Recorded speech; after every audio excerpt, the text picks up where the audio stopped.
Hi friends, welcome to our channel friends. ఇవాల్టి వీడియోస్లో ఆంధ్రప్రదేశ్లోని విద్యార్థులకైతే ఒక కొత్త అప్డేట్ అయితే రావడం అయితే జరిగింది ఫ్రెండ్స్. ఆ అప్డేట్ ఏంటో మనం ఇప్పుడు ఈ వీడియోలనైతే తెలుసుకుందాము.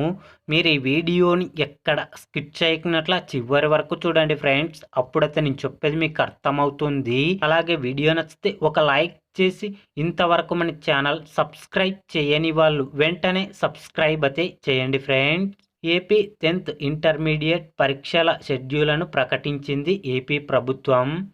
ఏప్రిల్లో ఎన్నికల కారణంగా విద్యార్థులకు ఇబ్బంది కలగకూడదనే ఉద్దేశంతో ఇంటర్తో పాటు 10వ తరగతి పరీక్షలను మార్చిలోనే నిర్వహించనున్నట్లు విద్యాశాఖ మంత్రి బొత్స సత్యనారాయణ తెలిపారు.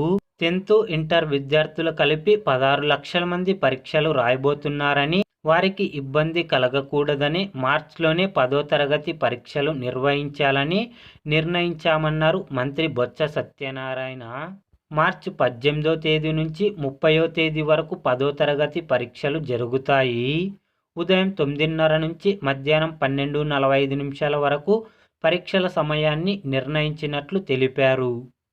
మార్చి 1 నుంచి 20వ తేదీ వరకు ఇంటర్ పరీక్షలు నిర్వహిస్తున్నట్లు మంత్రి బొత్స సత్యనారాయణ తెలిపారు. ఏపీ విద్యార్థుల గురించి ఏ చిన్న అప్డేట్ వచ్చినా వెంటనే తెలుసుకోవాలి అంటే వెంటనే మన ఛానల్ని సబ్స్క్రైబ్ అయితే చేయండి friends. Thank you for watching my video.